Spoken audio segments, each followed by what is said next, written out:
योगी आदित्यनाथ ने बस में खड़े होकर सेल्फी ली। 60 साल से ज्यादा की महिलाओं के लिए फ्री में बस यात्रा कराने की योजना लॉन्च कर दी और अखिलेश यादव की परेशानी बढ़ गई है। अखिलेश को लगने लगा है कि कोई उनकी फाइल लीक करने लगा है। अखिलेश यादव ने आज आनंद फानन में प्रेस कॉन्फ्रेंस बुलाई। अखिलेश के अलावा डिंपल यादव और समाजवादी पार्टी की महिला सांसदों को बिठाया गया। महिला वोट को अपने पाले में करने के लिए योगी 50,000 सालाना वाली स्कीम पर काम कर रहे हैं।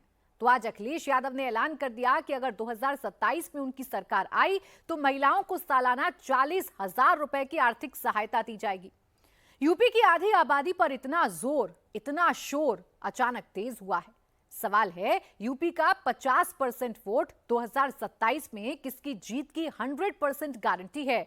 इस रिपोर्ट में आपको दिखाते हैं। आधी आबादी अलग नहीं हो सकती। बिना आधी आबादी के हमारी तरक्की अधूरी है, हमारी तरक्की अधूरी है। आधी आबादी नेतृत्व दे रही है और आधी आबादी को ये भरोसा दिला सकता हूँ, आधी आबादी को आबादी के अनुपात में उन्हें प्रतिनिधित्व प्राप्त हो। आधी आबादी की पूरी आजादी का संकल्प है। आधी आबादी आधी आबादी महिलाओं की है।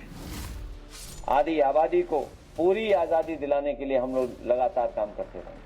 12.5 करोड़ आधी आबादी की तरक्की होगी, आधी आबादी की तरक्की होगी। आधी आबादी पर फोकस विशेष, योगी हो या अखिलेश। योगी की स्पीच में आधी आबादी पर क्यों इतना जोर? अखिलेश की प्रेस कॉन्फ्रेंस में आधी आबादी पर क्यों इतना शोर? क्या 2027 में आधी आबादी के दम पर ही वोट बटोरने की मचेगी होड़? आधी आबादी के साथ योगी आदित्यनाथ की सेल्फी, आधी आबादी के हाथों अखिलेश बंधवा रहे राखी। बीजेपी हो या समाजवादी, 2027 में जीत के लिए यूपी की आधी आबादी कैसे होगी काफी? रक्षाबंधन से पहले योगी आदित्यनाथ और अखिलेश यादव दोनों यूपी की 12.5 करोड़ आधी आबादी से गठबंधन का दावा कर रहे हैं। और इसमें एक बात बेहद दिलचस्प है, एक ही दिन, एक ही शहर यानी लखनऊ में कुछ समय के अंतराल में योगी और अखिलेश दोनों का विमेन सेंट्रिक कार्यक्रम हुआ। योगी आए तो अपने साथ महिला शक्ति लेकर आए। 50 मिनट की स्पीच में योगी ने पूरा फोकस यूपी की आधी आबादी पर ही रखा।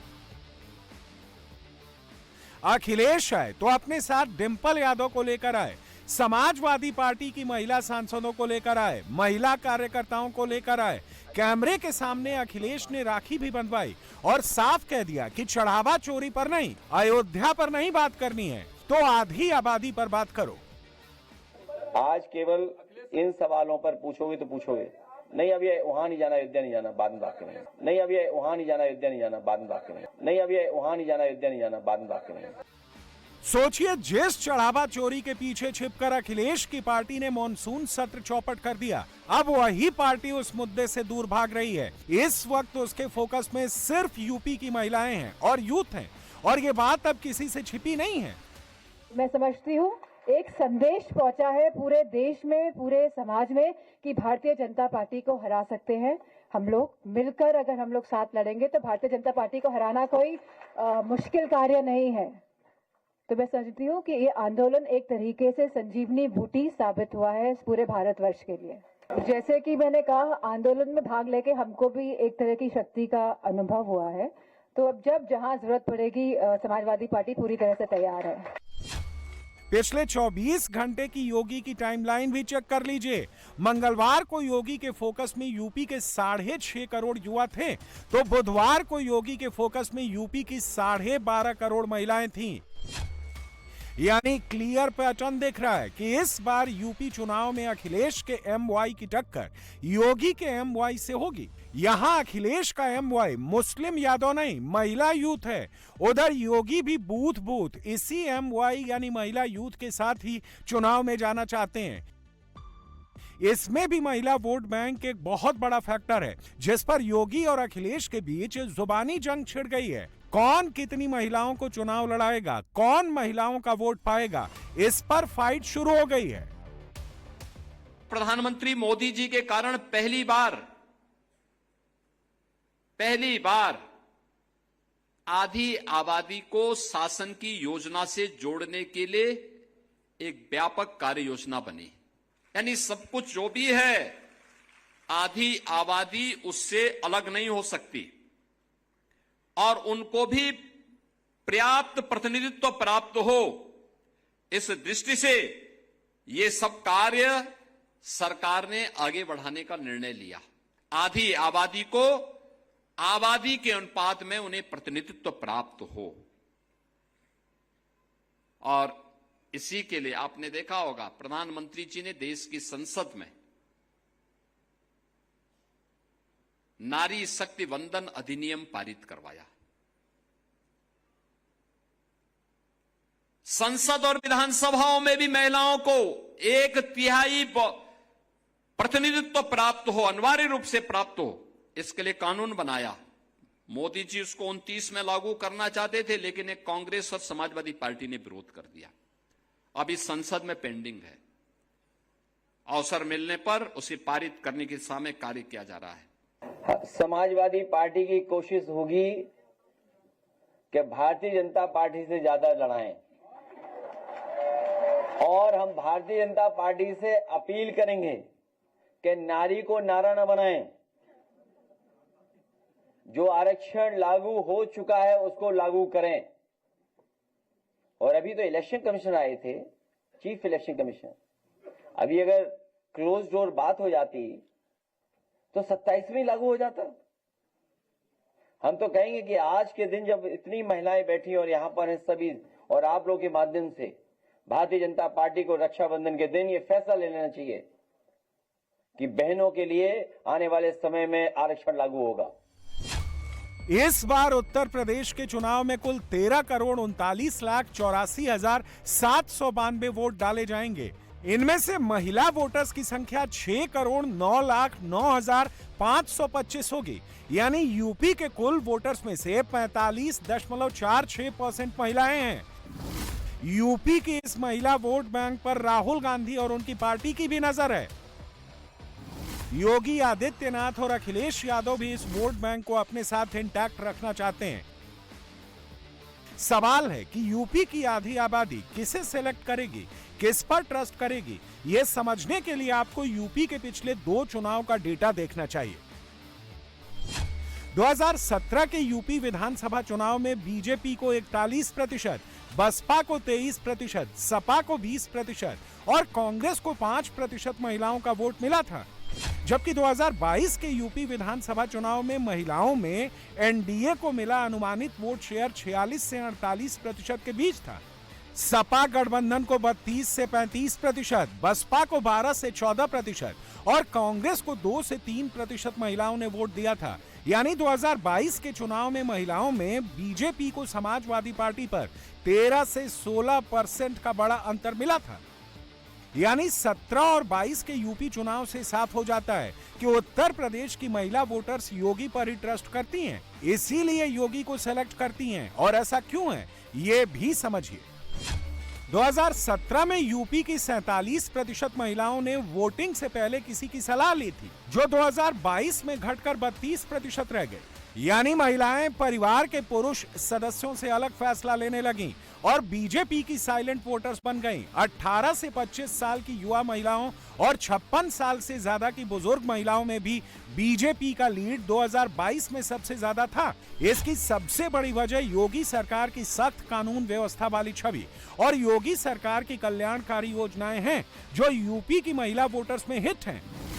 और योगी इन दिनों जब भी यूपी की महिला वोटर से कनेक्ट कर रहे हैं, उन्हें सपा सरकार की याद दिलाकर सचेत कर रहे हैं, अखिलेश के झांसे में ना आने की सलाह दे रहे हैं और उनकी सरकार यूपी की महिलाओं के लिए क्या क्या कर रही है सब बता रहे हैं। मुझे 2017 के पहले की भी सरकारों के कार्यप्रणाली याद आती है। 2017 के पहले एक दौर था, उस समय ये हर बेटी, हर बहन और हर माता की जवान पर एक नारा गूंजता था कि देख सपाई बिटिया घबराई। यानी जिन गुंडों को देख करके बिटिया घबरा जाती थी, यह नारा उस दौर के उस गवर्नेंस के मॉडल का नाम है जिसमें बेटी की सुरक्षा पे संकट था, जहां पे उनका कोई सम्मान नहीं रह गया था। और स्वावलंबन की बात ही कहां, जब सुरक्षा नहीं, सम्मान नहीं, तो स्वावलंबन कहां से? उत्सव से पहले उपद्रव हो जाते थे और कर्फ्यू जब लगता था तो सबसे ज्यादा परेशानी होती थी माताओं बहनों को। उस दौर की बेटी के सामने सुरक्षा नहीं थी, तो यूपी उस दौर को जब याद करता है तो रोंगटे खड़े होते हैं। धर्म चक्र बदलता है। अगर उस समय उपद्रव था तो मोदी जी के नेतृत्व में जब डबल इंजन की सरकार यूपी में आई तो उपद्रव को उत्सव में बदल दिया गया है।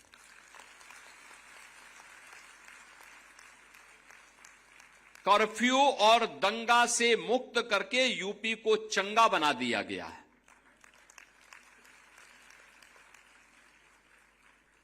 अब हर योजना का केंद्र बिंदु बेटी है, आधी आबादी है। हमारा पहला संकल्प था उत्तर प्रदेश की बेटी को भय मुक्त वातावरण देंगे, उसे अपने विश्वास के दम पर खड़ा होने का पूरा अवसर देंगे। बेटी की सुरक्षा में घर के अंदर हो या घर के बाहर कहीं किसी ने सेंध लगाई तो मान करके चलो कि सेंध लगाने वाले के लिए जेल या जहन्नुम में से कोई एक जगह तय हो जाएगी। कोई सुरक्षा में सेंध नहीं लगा सकता। सरकार बनवाइए। हम प्रोग्रेसिव लोग हैं, और जो प्रोग्रेसिव लोग होते हैं वो परिस्थितियों समय के हिसाब से जोड़ने के लिए चीजों को उस हिसाब से जोड़ते हैं। ये हमारा जोड़ने वाला नारा है।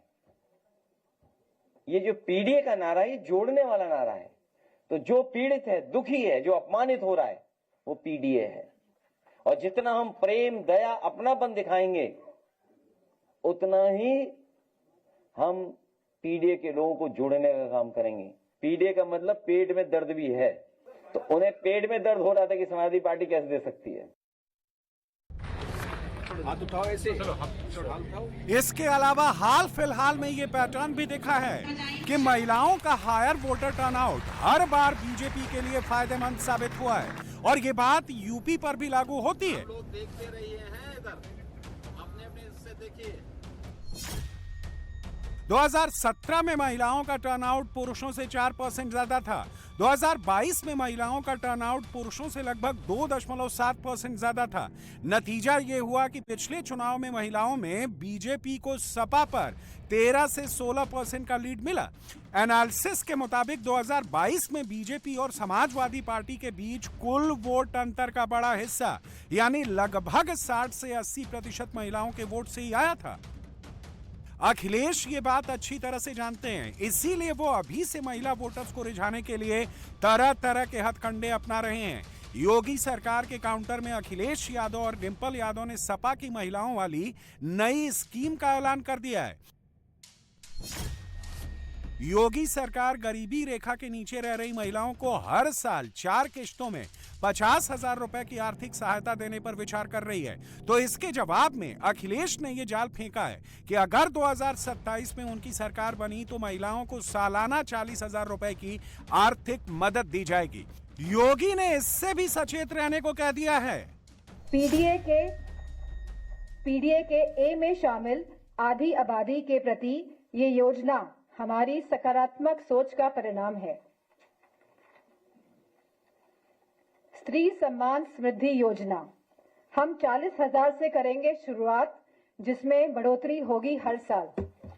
ये आधी आबादी की पूरी आजादी का संकल्प है।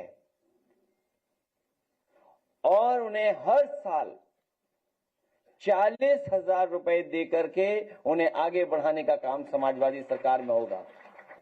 समाजवादी सरकार में समाजवादी पेंशन महिलाओं को शुरू की गई थी, जिसमें 500 रुपए सीधे उनके अकाउंट में भेजा जाता था और भविष्य में यह तय किया था कि इसको लगातार बढ़ाया जाएगा। इसीलिए पिछली बार जब हमारा घोषणा पत्र बना था तो उसमें बढ़ा करके लिखा था और इस बार मैनिफेस्टो में जो जा रहा है वो है 40,000 हर साल और बढ़ेगा भी आने वाले समय में।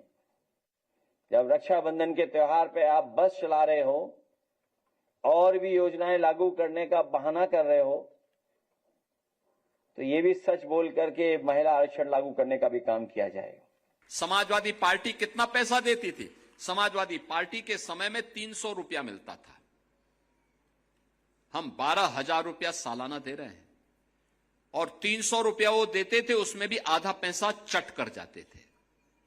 आज तो लखनऊ में क्लिक करते हैं हम, पैसा सीधे माताओं के खाते में जाता है। कोई इधर उधर बिचौलिया पैसा निकाल ही नहीं सकता और उसके बाद पैसा खाते से निकाला तो उसको जेल जरूर जाएगा फिर वो।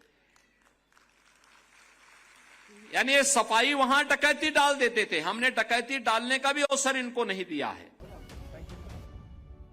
यूपी की चुनावी पिच पर एक और खिलाड़ी है और वो है राहुल गांधी की पार्टी। राहुल भी इन दिनों जंतर मंतर से फुर्सत पाने के बाद महिला वोट बैंक को अपने पाले में करने वाले पैंतरे अपना रहे हैं। एक लोकेशन से दूसरे लोकेशन पर माहौल बना रहे हैं। कांग्रेस राहुल को एक हीरो की तरह प्रोजेक्ट कर रही है, महिला हित की बात करने वाले सबसे बड़े नेता के तौर पर पेश कर रही है। लेकिन इसके काउंटर में बीजेपी राहुल और उनकी पार्टी की महिला विरोधी सोच की, महिला विरोधी अप्रोच की पोल डंके की चोट पर खोल रही है। राहुल गांधी जी के पास ना विजन है ना कोई सकारात्मक एजेंडा। इसीलिए अब जो भी पर्ची पे लिखकर उनकी रिसर्च टीम उनको दे देती है, उससे वो इस देश के युवाओं को और इस देश के देवतुल्य मतदाता को भ्रमित करने का प्रयास कर रहे हैं। क्योंकि अगर पेट्रियार्की स्मैश करनी है तो फिर ये तो कांग्रेस पार्टी से ही शुरुआत करनी चाहिए ना राहुल गांधी जी को। 22 अगस्त को उन्होंने पुणे के मंच पर यह बयान दिया और 10 दिन पहले खुद राहुल गांधी जी संदीप दीक्षित के साथ एक बहुत ही ओछे मजाक में शिरकत करते हैं एक महिला प्रधानमंत्री के खिलाफ, और वो भी हमारे एक मित्र देश इटली की जो सिटिंग प्राइम मिनिस्टर है मेलोनी जी।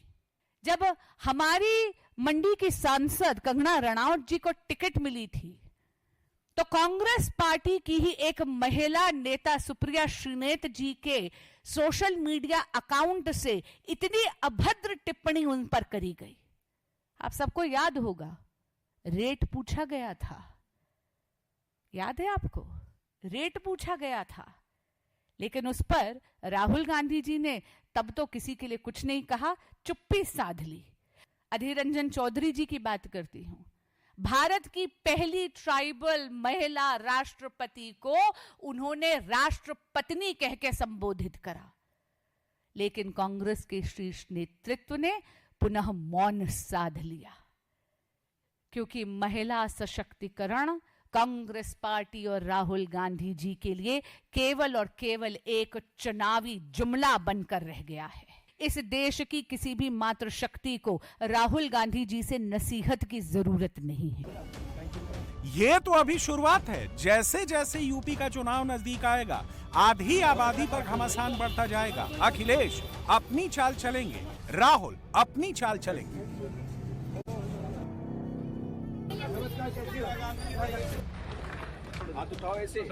लेकिन इन सबके बीच योगी सेफ रहेंगे। 2017 और 2022 का उदाहरण देश के सामने है। आधी आबादी ने योगी को खुलकर समर्थन दिया, तो क्या 2027 में भी 50% वोट योगी के जीतने की 100% गारंटी है?